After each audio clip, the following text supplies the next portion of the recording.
Sam here. Just wanted to come on real quick and let everyone know that unfortunately the audio quality in today's episode on my end is not up to par of where we're usually at. You'll notice that the audio is going to be a little bit different. The interview was important enough and the content was good enough that we definitely still wanted to have it on. And we wanted you to hear this episode because it's our interview with Daniel Seddiqui. He's been on the newspaper on different news sites about his travels across the United States, and the RGV was his last stop. So I still wanted to have this on, but I just wanted to put this out there. My voice specifically is not going to be on par with what we're used to. But here it is. Here's the episode, and we're excited for everybody to hear it.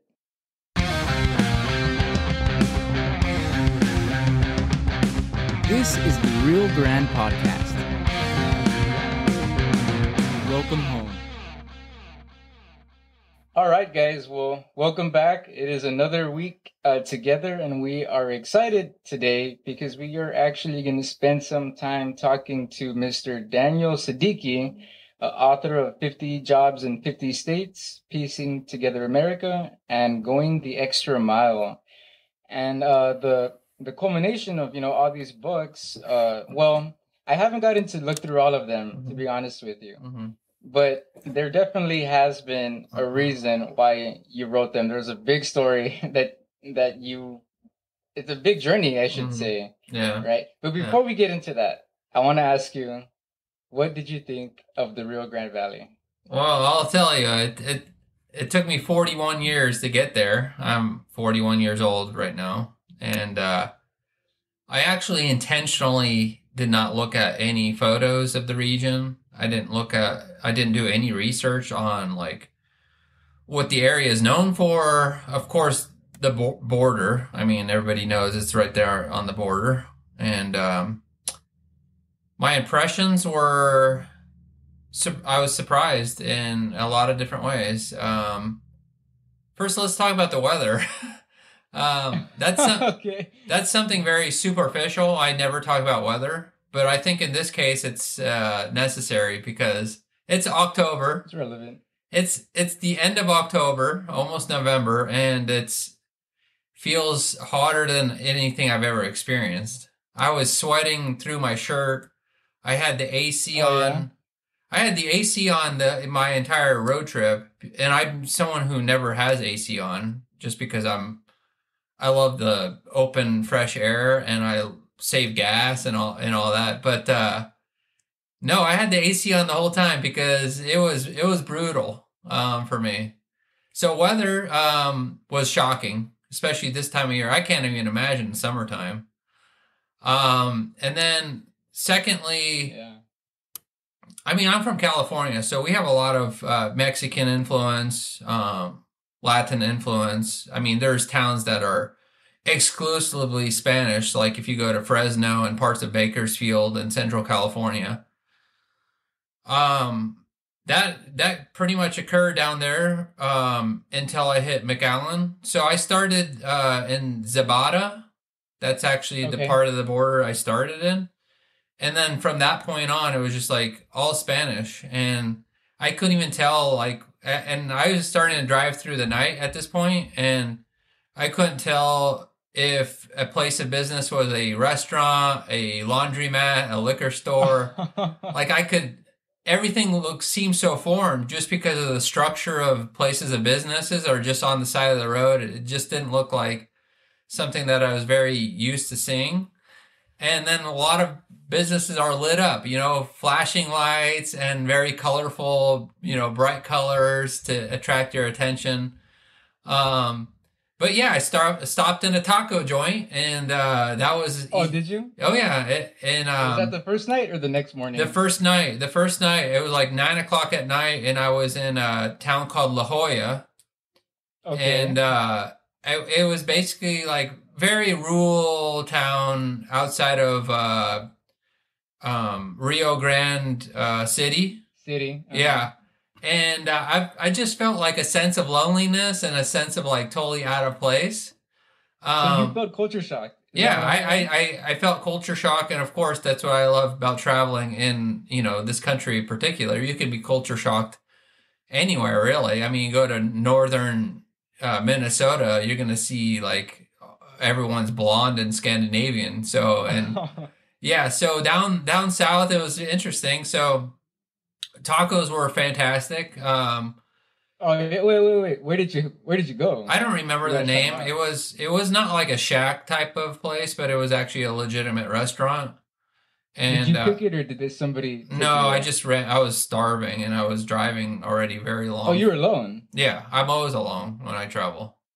Oh, okay. So you Yeah. didn't have like a guide, like a local try to No, spit no, us out. no. I always travel alone. I've been traveling alone for my entire life, and my pace is very rigorous. And I stop where I want to stop, and I stay where I want to stay. I experience whatever, and so yeah, it was very good. It was cheap compared to the West Coast, so I was like, Oh man, I yeah. can get a lot of food here, and What was gasoline. it? What did you get?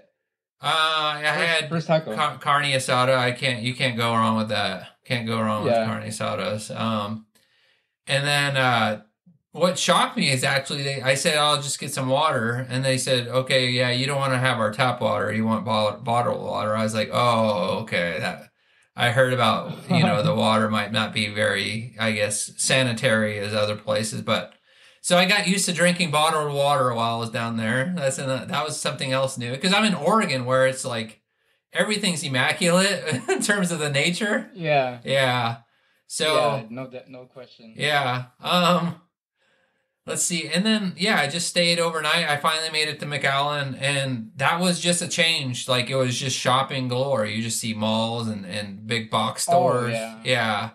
Yeah. And so the next morning, actually, this might be interesting to your viewers or your listeners because when I was on that article that you heard about my story, I was reading some of the comments about what I should do, and people said I was going to see car washes all over the place, like just an abundance of car washes. And so I drove That's what they around. said? Yeah, so I drove around at like 6 in the morning because I had to try to fit as much as I could in a very short period of time, like Yeah. 4 day period. And so I just drove around 6 to 7, and I saw all these lit up car washes, different colors and just like super awesomeness. For And a car wash? yeah, and then I stopped and I took some photos of a car wash because it was just like lit up really uniquely.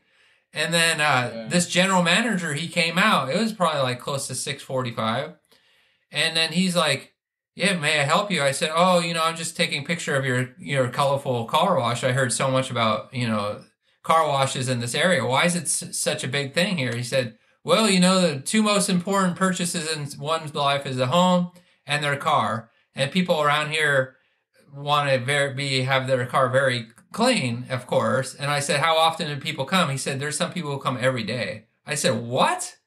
Oh, Oh how yeah. did people afford to come get a car wash every day?" They said there's monthly, Yeah. all you can. Subscriptions So, plans. yeah, I'm like, I've never heard of such a thing. So he's like, "Do you want a car wash?" I said, "No, I'm okay. This is a rental car."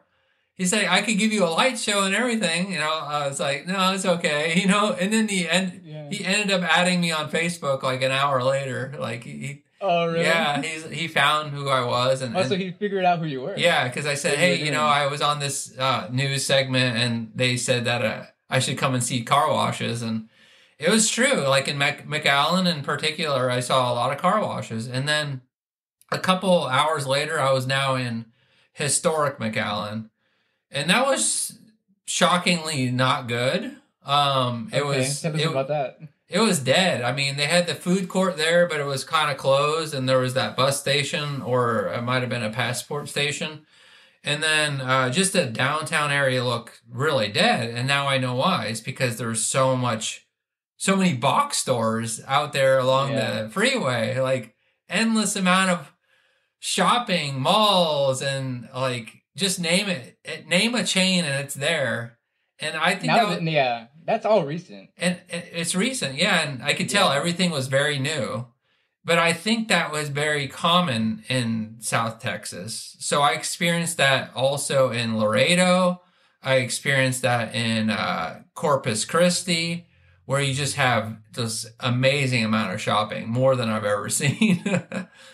Really? So like a lot of shopping a lot of shopping here? for relatively smaller cities. Like this is not Atlanta or Chicago. This Oh, is like true, true. so, and then I asked somebody about it. They said, well, border town, it makes sense. Like people come across the border and they want to shop and maybe they get, American products or whatever, certain deals, but it made sense. But yeah, Target, Home Depots, I mean, you name it, it's there, like just endless. So, And that uh, caught your attention. it did. Yeah, it was surprisingly because it made sense of why like McAllen and Harlingen and Mission, they had very like not as vibrant like historic downtowns. Well, I'm sure they were at one point, but not now. Exactly. Yeah, it's historic for a reason. Yeah, I mean, so for example, downtown McAllen is still very. There's a lot of stores, but they're all local. yeah, Very few chains, very few box sure, stores. sure. It's all places that somebody's aunt and uncle own. A lot of Yeah. like scrubs, like it's just local places and restaurants. I guess for it's not the kind of downtown that you're gonna think of No, if you're because there's like no skyline either. There's not exactly. like any buildings that are taller than like 3 stories typically, or even. Yeah, but then again, like we're in the Rio Grande Valley, so if you someone who lives in the country, anywhere in the country, a lot of people think that South Texas is San Antonio, right? And it literally that used to be the case, right? If you look Mhm. at the history of the country, our area used to be part of Mexico, Sure. and that people kind of still think that after San Antonio, you're in Mexico, and there's a lot of nothing between us and that area, so we're kind of Oh, secluded. yeah, no, I did that drive from San Antonio down to Zapata, and it was like all ranches, all Yeah. like I drove through a lot of small towns with huge football stadiums, which is always funny, high school football stadiums. In Texas, yeah. Yeah. It's funny also because you think of football with Texas and high school sports in particular, but like you don't think of Mexican with heritage playing football as much, but I guess it's kind of like forcing them to get into that culture of football. It's a Like, Texas thing. yeah, Yeah. Texas thing. We still So, inherit, yeah, we still have that. yeah. And as I started learning more about the area and speaking with people like in Brownsville, I was taking a tour of the southmost campus, college campus, and one of the tour guys, she was saying that mariachi is like one of the biggest programs in her school, and it's actually taught at high schools in the music class. I'm like, that is really awesome. So they play it during the halftime, like does marching bands play it at the halftime shows? Absolutely. So I was like, that is something there definitely very unique to hear mariachi played at sporting events. So that's kind of There's a what lot I of heard. culture. Yeah. So what else did you hear or what did you see in the comments? What were people saying Um, of course, besides car people wash? say you're gonna have the best tacos you've ever had in your life. I actually had tacos for every meal. So Oh yeah. yeah, I mean you can't By get choice? enough. You just can't get enough because it's not like a hefty meal. At least not for me. Even though I Okay. had like 5 tacos. Uh, How did you compare it to your tacos back home? um, I would have to say I couldn't really tell the difference. I think maybe the meat was a little bit better quality just because Texas Mm-hmm. and has all the ranches. The beef Yeah, was for probably sure. better. But everything else seemed pretty much just similar because I mean, if you have because I grew up in California where, California Mexican food is off the hook. It's Yeah, for sure. good Okay, so stuff. let's do that. Yeah. What did you think of our food versus what you had in California? I would have to say, yeah, from what I know, from what I remember, California was tasty stuff, Yeah. tastier. I would What part say of California? well, I went to college at USC, so we had like Oh, okay. a lot of Mexicans in South Central LA, and it was just like super super good stuff. And I would Yeah. say yours is just as good, but um, cheaper. Nice. Yeah, well, our economy. Oh yeah, compared to California, man, Yeah, it's there's no comparison. yeah. So I had some people, heard some people saying that they would have taken you for barbacoa tacos. Did you have those, or have you ever had barbacoa? Yes, I have not when I Okay, went there. I went straight up like carne asada the whole time. okay, because people were thinking they wanted to have you try barbacoa and tamales, and Yeah, then obviously tacos. yeah, And did you yeah. go to like taquerias, like just Yes, local hole in the walls? yeah. Oh, okay, you did the right thing then. Three of the four times I did go to a local hole in a wall. Okay, and where did you stay, by the way? I actually even was about to try the Laredo tacos in the gas Oh, station. you could have done that too. That's Yeah, a big deal. yeah, Breakfast tacos yeah. for breakfast. So, where did I stay? I stayed in a hotel where I was giving a talk at a conference. Oh, but I meant like what city? My bad. What Oh, town? yeah, I stayed in McAllen one night, and I stayed in Harlingen another night, and then I stayed in Laredo another night, and then El Oh, Paso. okay. Yeah. So yeah, So you but really toured around. I was moving around quick. So I went from Zapata to Brownsville, and then San Padre Island, and then up to Corpus Christi. I cut over to Laredo, and there was actually surprisingly some big towns in the middle of that in the state, like Alice. Alice was a Oh yeah, bigger town than I thought, and no, right in the middle of nowhere. Texas has a lot to offer actually, because when I did the drive going back north or west, you could see the climate changing. It went from like kind of greenish and humid to now a desert. When I got to Del Rio, it became like a desert, a very dry desert and less Oh humid. yeah. So, The humidity is the biggest thing here. One of the biggest things. That's what makes us different from heat, like in New Mexico and yeah, Arizona. yeah, no, It's completely. It's it's a whole bad. different ball game. It's bad. Yeah, You did the right thing going to the island though. yeah. No, the island What'd was you do out cool. there? I just toured around. I hung out on the beach. I went into the water. I got my drone out and started filming, like, the just the serenity of the area. I can What'd you think understand. of our island? It's great. I mean, the fact that you guys Yeah. have it right there. Um, Mm-hmm. and does it help with heat though? Like when it's really super hot, does it even It's help cool you guys down or not really? well, if you go to the beach, it's Yeah. cooler than it is like in McAllen Yeah. for Oh sure. man. Yeah, I don't envy you guys with the weather. I do envy you guys because you do have a lot of space. So McAllen, of course, was on a grid system. So there's a lot of like, I Yeah. saw a lot of gated communities, a lot of homes and Mm-hmm. neighborhoods that were gated, but, pretty large properties and, really spread out. I even went to the baseball like, facility, like the baseball parks. I Uh-huh. forgot what it was, but I know McAllen is very well known for their baseball and the Little League. Mm-hmm. And so I thought I'd check that out, like this whole like area that has like probably 10 baseball fields in McAllen. So that was kind of cool to check out, and then also I saw some people exercising along the canal. Oh yeah, running around and stuff. Yeah, running around on that, and it was, yeah, courageous people that exercise in that humidity. In But the yeah, weather. So let me ask you. So you're driving around McAllen, Harlingen, yeah, Brownsville, the island. yeah, What is it that you're looking for? Or like what were you trying to see or get yeah. out of the Just area? some things that I can pick up on that are unique. Culture and stuff? Well, yeah, I try to talk to people as much as I can.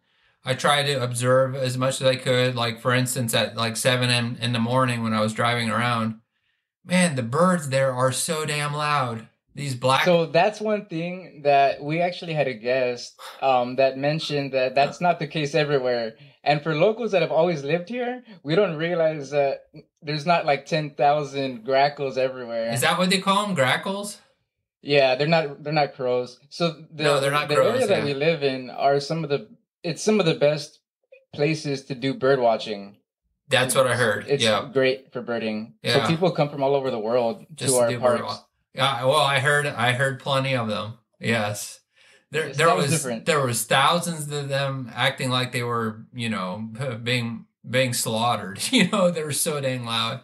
So you don't Um, have that in Oregon, huh? no, no, no, no, no. So, Not even California? not like that. No, no. Not like It that. was almost like it was so loud. It seemed like they were crickets. That's either early morning or in the evening. Yeah. So Yeah. yeah, I try to pick up on those type of things and just the layout of the city and like finding what the central point is in places, and that's why I Okay. typically like to go to a downtown and get a good feel of a community and the history through downtown. Um, and then I went to the border. Also, I went to Hidalgo, Yeah, yeah. and Hidalgo. Yeah, and I yeah. saw that like little like artsy area that you can it's like a historic part where they have some cool shack restaurants and stuff. Oh, Eh, okay. Yeah, yeah. You went down Um there. You went and down to the river, basically. yeah, I was down there and then I took a walk along this path and it actually walked along the border, and there was border patrol there. And I just said, "Hey, is this a path?" He said, "Yeah, you can go on that path, but not the one behind us." And so I started walking along that, and just like I typically like to get out, walk around, but it's hard to walk around there just because A, the weather, and also B, the Texas culture is to be in your car, right? It's not a very walkable state overall. I can imagine it's different from California and Yeah, Oregon. yeah, definitely. Yeah. So is it true that this was one of the last spots that you hadn't been to in the country? The last. The last spot. Yep. Yep. So if you look at Okay. this map right here, I have it all color coordinated, but yeah, right there, this region from Corpus Christi to Laredo, that was the last spot. But other than that, I've been to all So we those. were the finale, the Yeah. grand finale. Yeah. Yep. And Okay. yeah, no, so it's just like it's a good feeling because I've been traveling for a very long time and been curious about the map, all parts of the map from, northern Maine, where you're on the Canadian border, to like anywhere. Before this, I was in Durango and Telluride, Colorado, and that was like the second to last region. And that Wow. was spectacular. That the drives there were just incredible. It's like I would say culturally, your part of the country was super authentic and unique. And I kind of saved the best for last in terms of the culture. But in terms of like, Strong, strong yeah, culture. strong. And then in terms of like driving and scenic, I think I saved the best for last with Southwest Colorado. So Definitely. Yeah, I I can feel imagine like the I saved, mountains. yeah. It's incredible. Like the country, just driving, you just pick up on things. So let's backtrack a little bit, Okay. just for our listeners that haven't gotten to learn about what you do or what you did. Yeah. We mentioned earlier that you are the author of 50 Jobs in Yeah. 50 States. Yeah. So So that, tell us about that book, or yeah. what was it about? Yeah. So that book was based on struggling, coming out of college, getting rejected by every employer.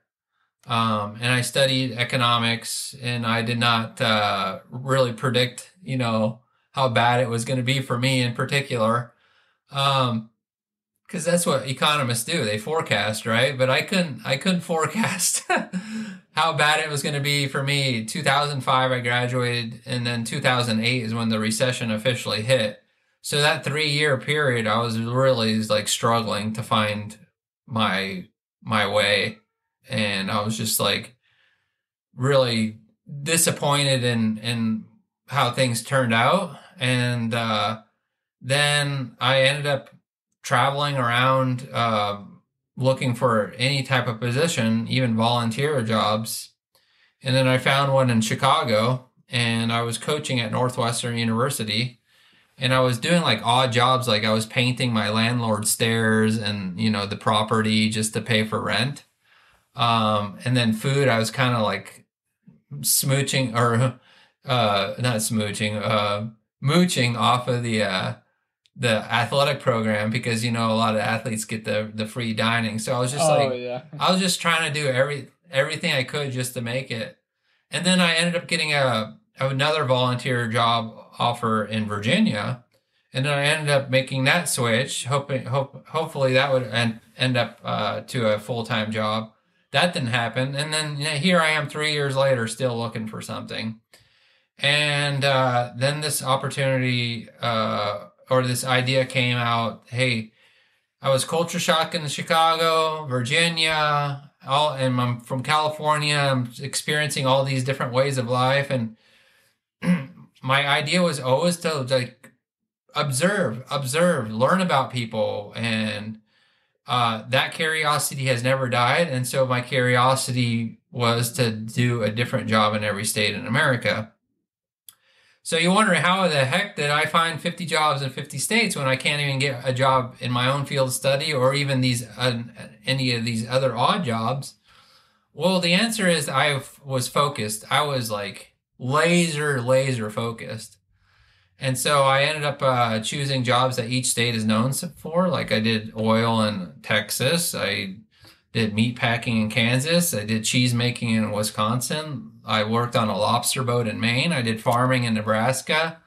I did logging in Oregon, did border patrol in Arizona. I married couples in Las Vegas. I even was a high school football coach in Alabama. So like that was the theme. And so then I ended up doing that and accomplishing it. And my curiosity, even after I did that, was even like spiraling even more. And I wanted to go to like the places I missed, like these rural pockets that you have to be very intentional about going to.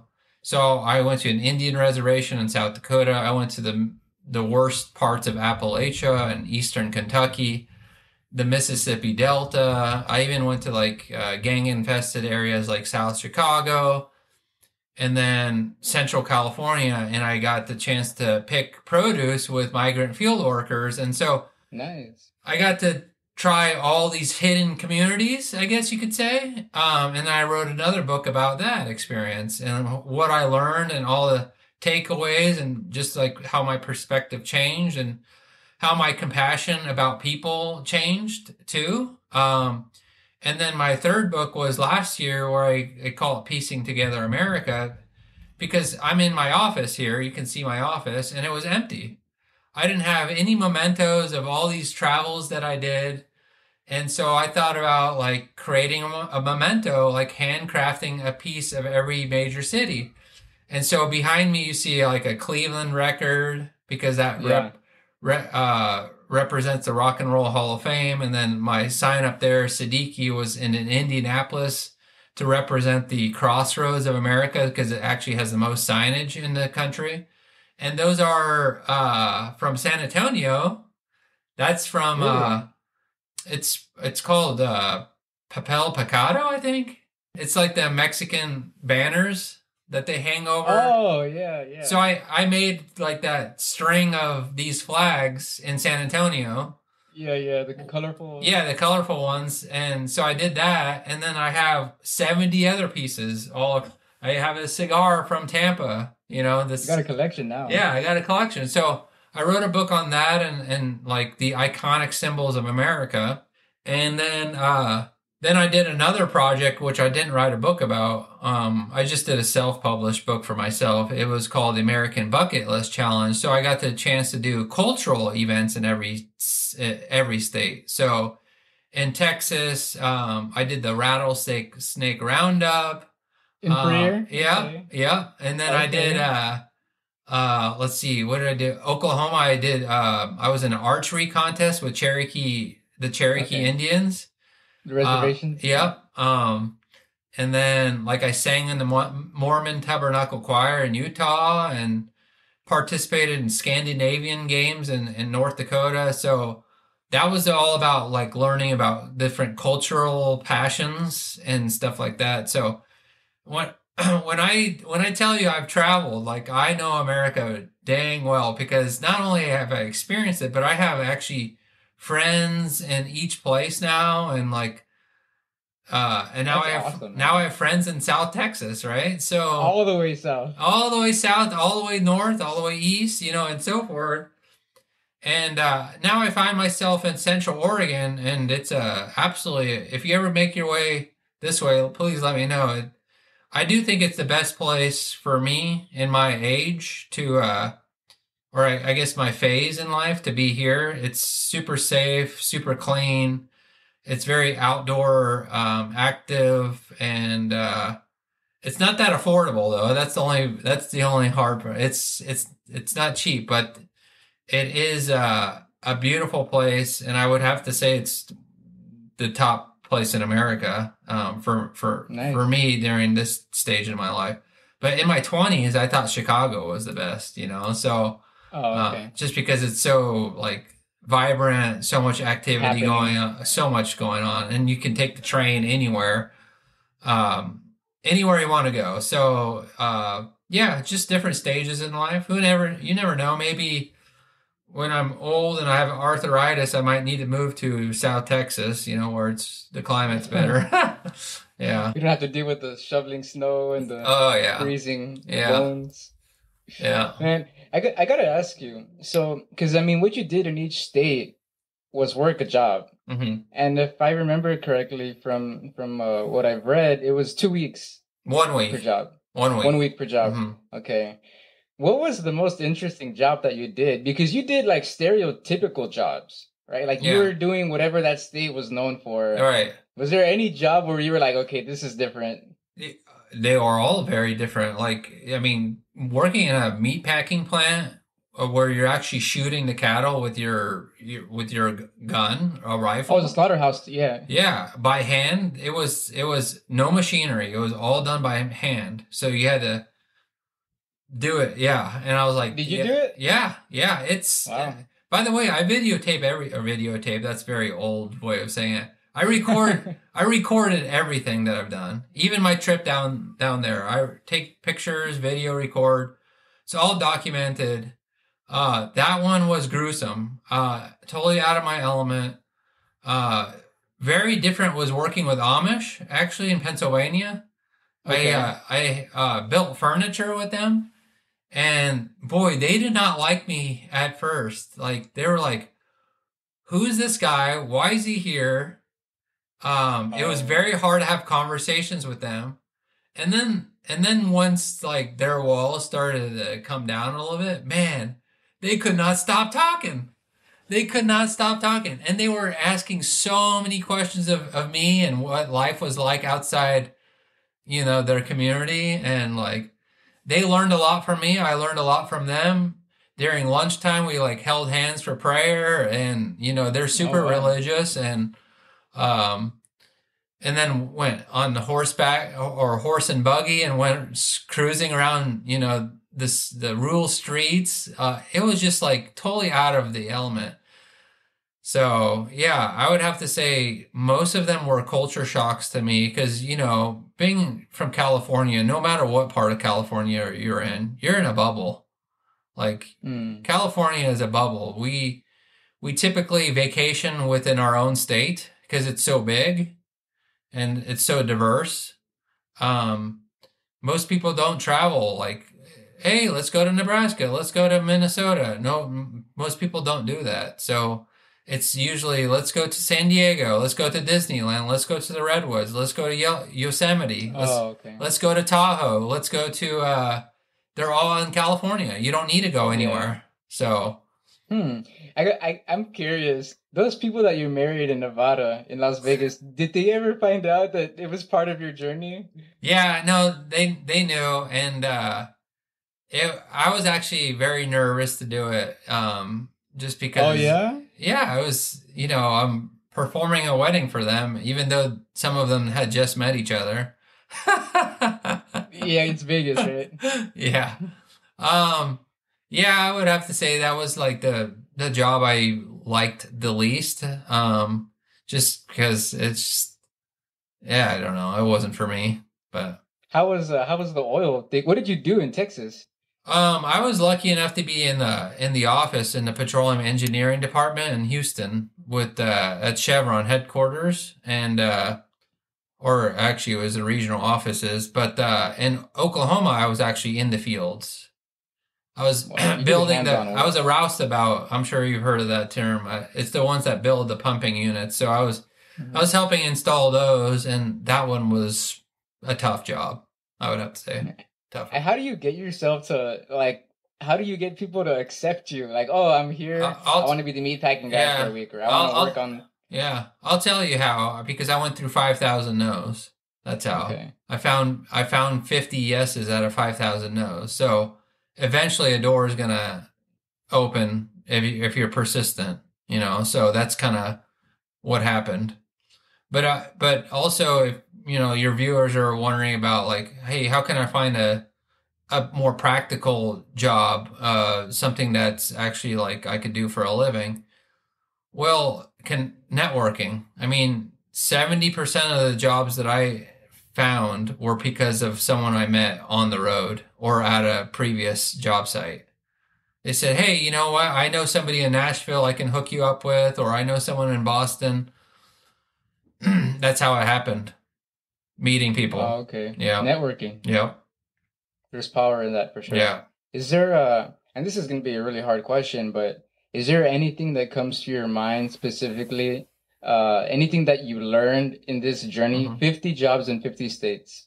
What can you teach us about your experience? Openness is one. Like, you have to be open-minded and not yourself. You don't want people to judge you, so you don't judge them, or don't think you're too above any position.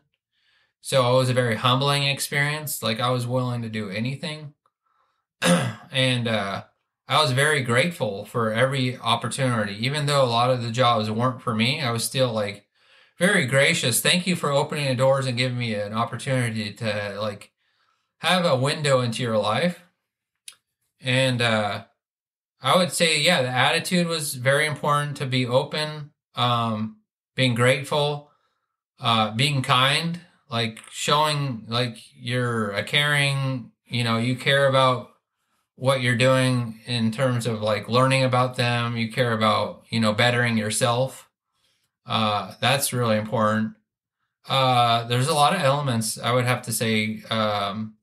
Taking risks. I mean, I wouldn't be here today if I didn't take a risk. And I define risk taking about your willingness to make a discovery. And you see, you hear how much I've discovered. It's all risk taking. There was times, even though I'm very well traveled, I still feel out of my element and a little bit, you know, scared. Even that when I was down there in the border in that, you know, I was in that town, La Jolla, all by myself. And I'm thinking like, yeah, I'm feeling pretty alone. If something happened to me, nobody will know for a while. And, you know, it's just like fear seeps into your emotions, and you kind of have to control that best you can. Because when I did cross every border of these states, like, I never knew what was going to happen. I did get held up at gunpoint in Detroit. Really? On my job there, yeah. I guess you can expect that. As part of the 50 jobs? Yeah, I got held up, and I was with employers who are actually used to this. So they actually brought out their own shotgun, and they said, how about you give us money? You know? So it was just like, wow, this is a culture shock. Yeah, if it weren't for them, I would have been like, you know, panicking big time. So that's a legitimate, real situation. Yeah, it's Detroit. They don't joke around, you know. Detroit, Chicago, St. Louis, these are places that don't joke around. Even Appalachia, they don't joke around, man. They don't really fight with guns, but they fight with axes, man. Wow. That could actually be a little bit scarier. Yeah. It's intimidating, you know, that they got skill. Not only that, it's just like police are not existent in these rural pockets of Appalachia. Like, it is corrupt as can be. Yeah. And you got to see that yourself? Yep. Man, that's crazy because you've seen everything. Yeah. And I love that you got to do like the stereotypical Yeah, thing right. because you got like a good taste It's a good of the taste. culture. It's the best way of knowing most people's way of life is through that stereotypical and their career path and like the industry that makes up their economy. So that was the Hmm. best way, definitely. So the marrying people in Vegas was the least enjoyable. What was the most enjoyable? Um, Being a weatherman was good in the morning show. That was fun. Like you You did can't that? Man, complain. how do you get to be a weatherman if Well, you're weak? they put me in the 4 a.m. slot. So that's why. They're like, if he messes up, who's really watching, right? Nobody's awake anyway.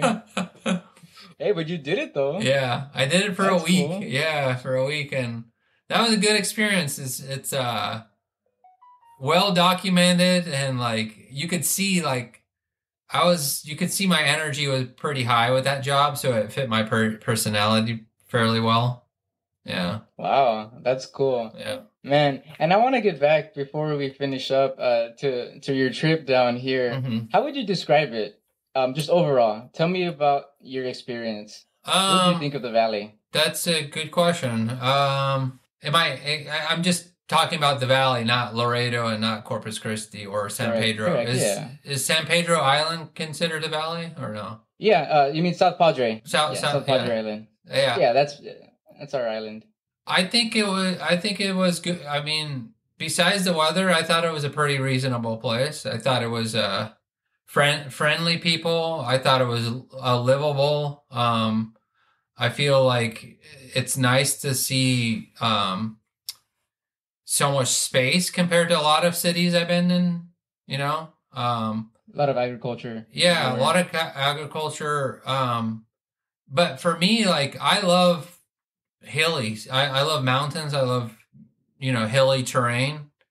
I actually was shocked that it was flat as it was. Cause It's very flat. you go to El Paso and it's mountainous as can be.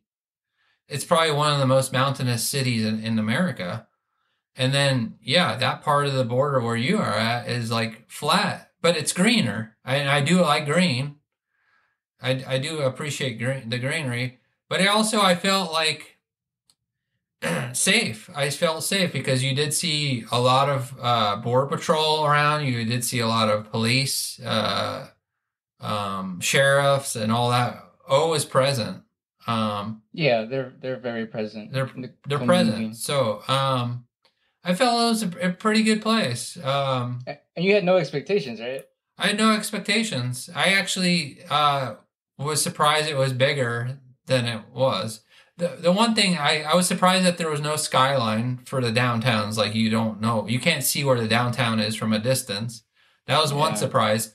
But then I was surprised how big it was in terms of like area. It was Yeah, as far as like square miles yeah, it for like was a city, pretty good. McAllen is big Yeah, in that sense. Edinburgh as well. But yeah, yeah, I mean, we don't have the skyline. It's yeah. a lot of people describe our area as like a giant small town because it's a bunch Yeah. of little towns lined up Bunch of little together town. Yeah. along Hmm. the highway. They're all its own little area, but it's at the same time it's one community. Like it's the Rio Grande Yeah. Valley.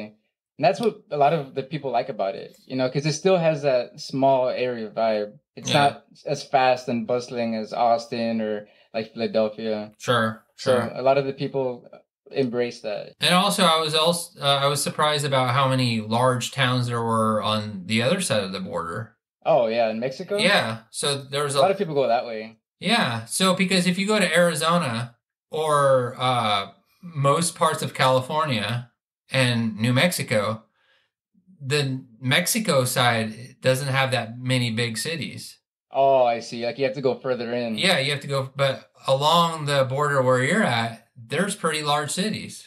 Yeah, and I mean, like I said, back in the day, Yeah, this was Mexico. yeah, So the cities were just like one big area, and it got divided when yeah, the country, when Texas became annexed, or when it became Texas. But yeah, it's also because there's a lot of travel back and forth. A lot of people here go over there for like dentist work or just, whatever they need to get medicine, and vice versa. A lot of people from Mexico come here, which is why McAllen is as big as it is, honestly. Yeah. And Bronzeville too. Yeah, so no. Did you go to Mexico? I didn't bring my passport with me. No. Okay. Actually, a lot of people Actually, a lot of people advise me, don't go. Yeah. That's why I'm asking. Yeah, I wanted to see what you did. Why would it be so troubling to go? If you're going to go to Mexico, from here, you do have to have someone that knows the area. Because there are parts, that are dangerous, to say the least. Not every area is going to be safe.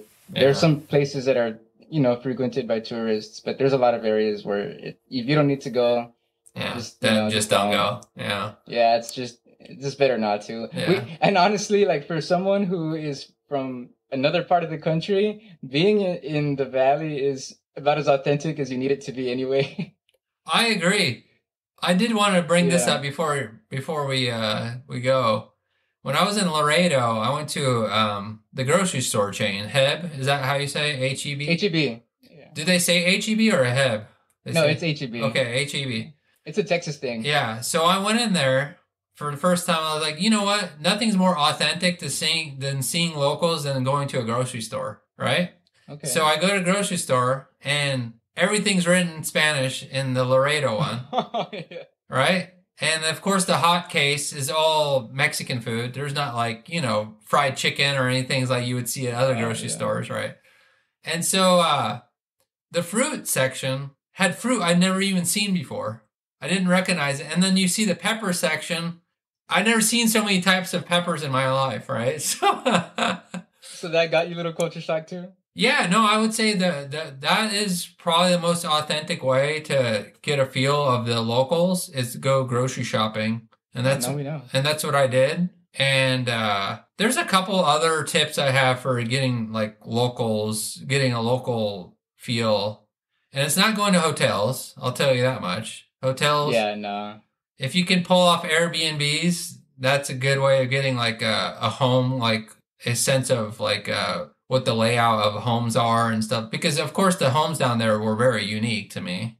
Really? Yeah. I mean the architecture, Smaller? Oh. Smaller and also, one story and most of them one story and flatter roofs, right? So, because don't you have hurricanes down there too, or no? Yeah, well, we have the Gulf of Mexico. But do you get hurricanes where you're at, or no?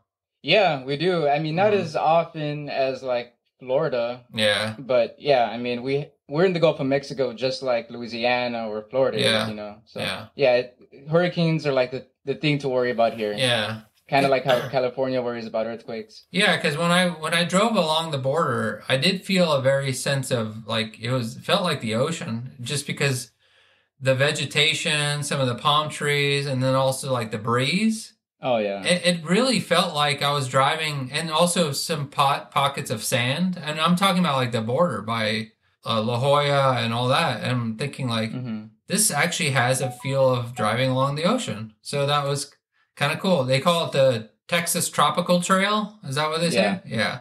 So the tropics of Texas. Yeah. So that was cool. Yeah, it's a subtropical area. Yeah. That's part of why the wildlife is a lot of people come to check out the wildlife. And then also I saw a lot of people's horses were outside of the fence as well.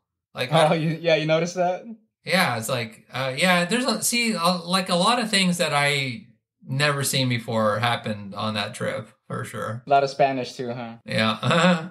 But yeah, so everyone who's listening, so Mr. Daniel Seddiqui, he's the author of 50 Jobs in 50 States. He went everywhere, and the Valley ended up being the last place that you came to. Yeah. Not for a job, but the last spot in the country. For an experience, yeah. Wow. Yeah. You know what? We're proud of that. We take pride that you came here last. Yeah. This was the final frontier. Yeah. Literally. Yeah. And you got back just today. Yeah. So it was 4 days in South Texas. Thank you for coming. Man, thank you for connecting with me. I appreciate you, and we'll stay in touch. Yeah, we will keep in touch. Yeah. I am gonna read your book. My wife is the biggest bookworm. Yeah. And a lot of people here in the Valley love to read. Okay. So we're gonna check out your books. Okay. Awesome. Put some links out there to your website. Awesome. And thank you for being here. Thank you. We really appreciate it, All man. right. You have a good night. Bye-bye. Likewise, man. Have fun in Oregon. Thanks for spending some time with us today. Don't forget to follow the show on social media for updates on episodes, interactive content, and more opportunities to grow together. We'll see you again next week on your podcast, The Real Grand Podcast. Stay safe. Take care.